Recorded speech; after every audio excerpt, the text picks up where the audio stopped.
नमस्कार, जय हिंद, जय Bharat and welcome to deaf talks. This is Adi Achint. जैसा आप देख रहे हैं हमारे साथ है पथिकृत भाई, जिनके साथ हम बात करेंगे।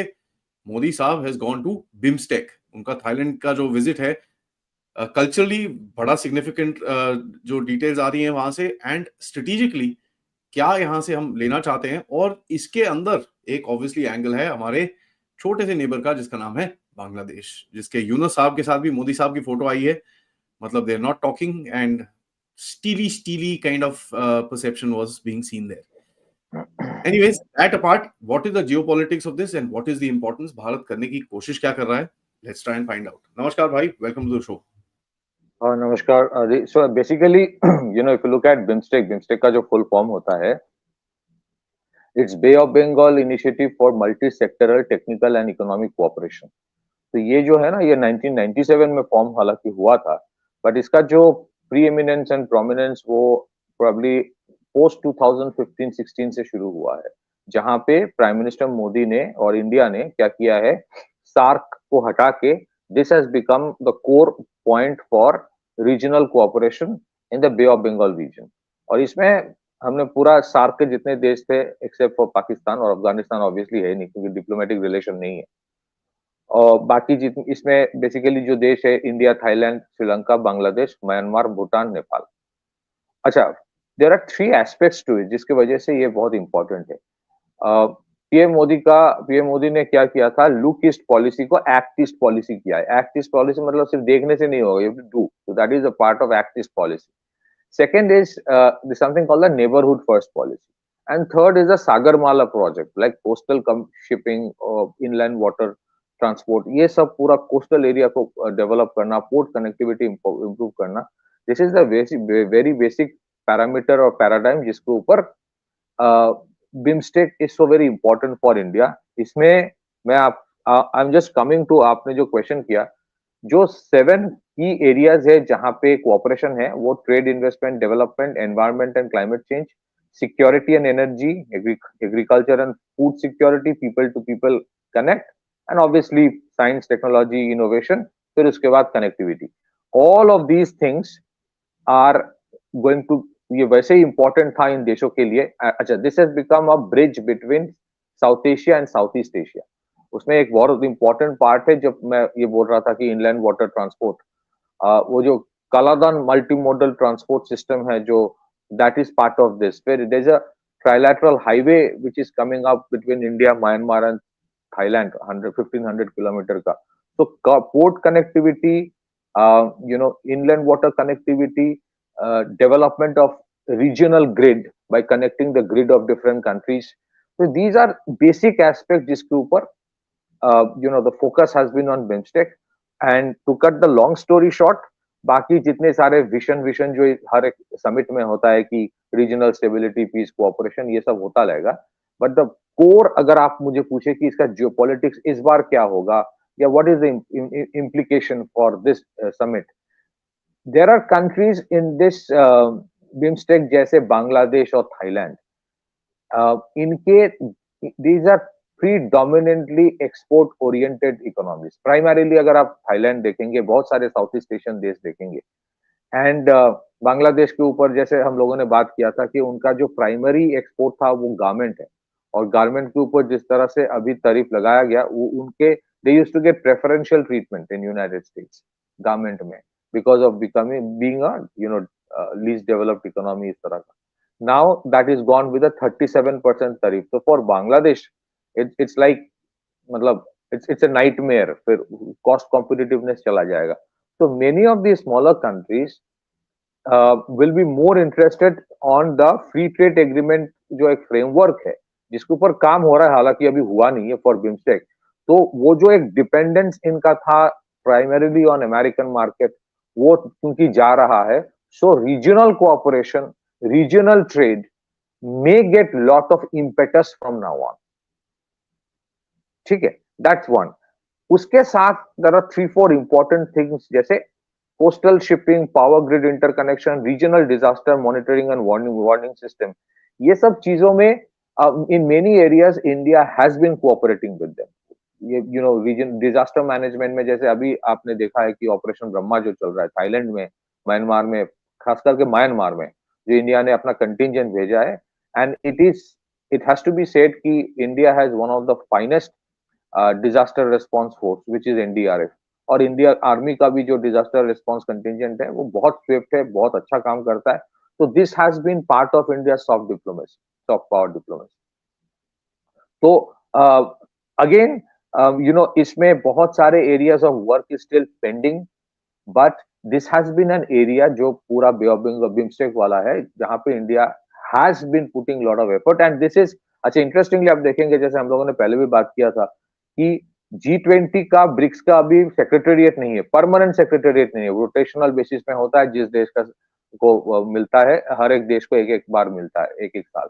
But BIMSTEC has a permanent secretariat in Dhaka, और उसके बाद this has been almost like the backyard of India. ऐसा नहीं कि इंडिया रूल करता है, but India, for India to show its geopolitical influence, to gain its geopolitical influence, to increase connectivity between South Asia and Southeast Asia, BIMSTEC has been a very important mechanism or framework.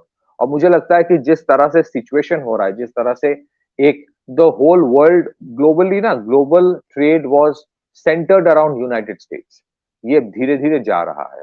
So you would see more cooperation within BRICS, within BIMSTEC, and I will not be surprise अगर future में आप देखेंगे they will be bigger cooperation between BRICS and BIMSTEC countries itself. तो जैसे BRICS में expansion हो रहा है, the kind of potential BIMSTEC has, जैसे power grid interconnection is a very interesting proposition. ये हाईवेज जो बन रहा है, connectivity was an issue, India has been investing a lot. Power grid के अंदर तो श्रीलंका, पावर ग्रिड के अंदर तो श्रीलंका के साथ अभी एग्रीमेंट होने वाला है, मोदी जी श्रीलंका का है. जी जी. फिर नेपाल के साथ एक इंटरग्रिड कनेक्टिविटी की बात चल रही है, कुछ हुआ भी है.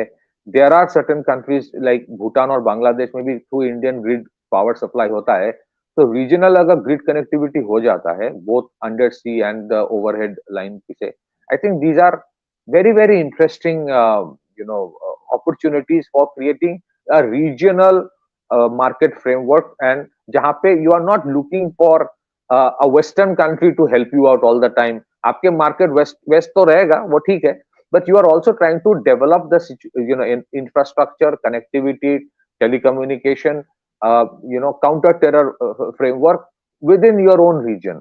हाँ, इसमें ये सही है. And one thing we have to understand, ये पूरा region is very much prone to natural disasters. So disaster monitoring and वहाँ पे जो cooperation, it is as part of BIMSTEC, जो ऑपरेशन ब्रह्मा अभी इंडिया ने भेजा है contingent, it's part of BIMSTEC. और दूसरी चीज है कि हाँ, इसमें there are certain challenges that have come up, like the situation in Bangladesh. How it will be dealt with, we have to see. कुछ चीज अब बायलैटरली डील किया जाता है, हर चीज मल्टीलैटरल जगह पे लाया नहीं जाता. And at the same time I still believe and I strongly believe कि कोस्टल जो इंडिया का सागरमाला प्रोजेक्ट है, सागरमाला प्रोजेक्ट का जो फोर एरियाज जहां पे इंडिया डेवलप कर रहा है, there are hundreds of projects worth 5 lakh crore almost, if I'm not mistaken, वो अप्रूव हुआ है. एंड सागरमाला प्रोजेक्ट का जो 3-4 क्रिटिकल एरियाज है, वो port modernisation, connectivity enhancement, coastal community development, coastal shipping development, inland waterways infrastructure development, ये India खुद के लिए भी कर रहा है. अगर आप जितने देश देखेंगे, चाहे वो थाईलैंड हो, म्यांमार हो, even Bangladesh, they have large number of rivers, तो उनके भी inland water transport, coastal shipping is very important. तो अगर वो फ्रेमवर्क डेवलप हो जाता है, it will be a very big boost to regional trade by using the coastal shipping. And in addition to that, अगर फ्री ट्रेड एग्रीमेंट हो जाए, मुझे लगता है फ्री ट्रेड एग्रीमेंट का ऐसा नहीं कि कल ही हो रहा है, बट पॉसिबिलिटी बढ़ गया है because of the situation in European union and United states market. So overall it's a good thing. I think in the next 1 or 2 years, PM Modi will give more impetus to BIMSTEC. You might also see many other countries of many other countries of ASEAN joining this. That is also a very important aspect. ASEAN के कुछ और देश भी BIMSTEC join. I believe Indonesia next year is supposed to participate, and Indonesia and Vietnam are looking to participate in these.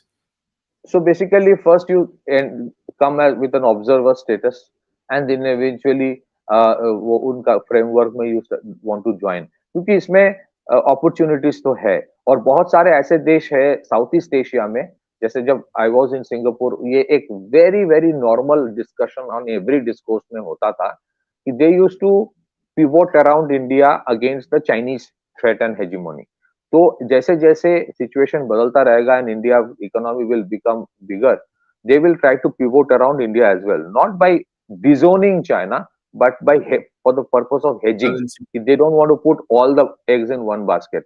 So you might see many other ASEAN countries showing interest to join BIMSTEC in future, and so invariably population तो इस जगह पे है ही बहुत बड़ा, and इसका purchasing power धीरे धीरे बढ़ भी रहा है, challenges भी है, but I think as a regional cooperation and grouping, it has really come up. We have to wait and watch for it in the next 3-4 years. यहाँ पे बहुत कुछ हो सकता है. Back to you.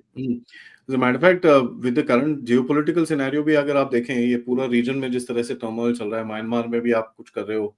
I mean, you're involved in pretty much all the areas, and there is a lot of participation of Bharat. And except for I think Pakistan and currently Bangladesh, we see that there is ready acceptance of that participation. कि भाई आओ please यार, India come and help in this and that. Even in Myanmar, we are seeing that there's a certain shift which is happening from north to south. So that is something that should be a part of the framework. और कल भी जो कालादान की बात करी है Thailand में जयशंकर साहब ने, and he also mentioned about the trilateral highway. So हाँ, trilateral highway. So these are, I think, you mentioned very rightly, इस region का potential तो बहुत बड़ा है, but इस region में 2-3 challenges भी है. एक, these are prone to insurgency, which are backed by foreign powers. These are prone to radical extremism, which are backed by foreign powers. And ये जो पूरा region है, it has been infested with the narco trade. So a critical part of regional stability, cooperation and peace is development of a counter-terror framework as well, which is part of BIMSTEC. So BIMSTEC में cooperation and intelligence sharing बहुत बड़े पैमाने में होता है, हालांकि उतना news में नहीं आता है. So whether it is regional disaster monitoring and warning system and cooperation या फिर counter-terror mechanism में changes, मतलब development तो हो रहा है, but again you have disruptions as you rightly mentioned. Myanmar civil war में चला जाएगा, कौन किसको पता था? बांग्लादेश में इतना कुछ हो जाएगा, किसको पता था? But again, in spite of all those challenges, if you look at globally जैसे situation हो रहा है, BIMSTEC has potential to come up as a very important force to reckon with. मुझे लगता है कि ऐसे जैसे situation अमेरिका में चल रहा है, possibility of a trade framework, if not a free trade agreement, is a very very distinct, it is going to happen, very highly likely. And वो possibility और बढ़ेगा जब आपके वो trilateral highway बन जाएगा, आपके coastal shipping या सागरमाला में भी improvement आ जाएगा, because and we must remember the golden phase of Indian economy जो था, जिसको जब India's share of global trade GDP was almost more than 20%. It was based on India's maritime trade. So if you look at what Prime Minister Modi is trying to do, maritime trade को बढ़ावा देना, port connectivity को बढ़ावा देना, and जितने सारे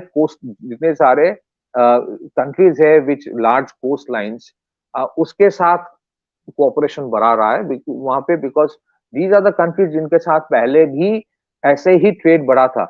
Otherwise, if you look, कल वो रामायण चल रहा था when PM went there, Thailand में, the cultural integration, regional trade integration, all used to happen together. And that's why there's so much of similarity in Taiwan. Bangkok में जाके कभी-कभी लगता है कि you are in an Indian city, because there's so much of, you can feel that this is Indian. They can say this is Thai, and that is where the interesting thing is. इतना interest, इतना similarity, इतना Indian culture वहाँ पे कैसे? It's because of the trade in the past. तो उस trade को revive किया जा रहा है. So between Southeast Asia and South Asia, BIMSTEC is a very very critical bridge between the two, and I think this bridge is going to get more strengthened in future to come. Back to you. Thanks for that update, Partigraj ji. Guys, video को like करिए, subscribe करिए, and I hope you got something out of it. Please share your comments. And of course, please understand, this is a time of economic change. काफी सारा turmoil है चारों तरफ. So all these things will happen, and you'll find certain things strengthening up and certain things weakening down. Thank you so much, and of course, please do contribute towards this channel using the QR code या फिर PayPal या फिर Super Sticker Super Chats. नमस्कार, जय हिंद, जय भारत.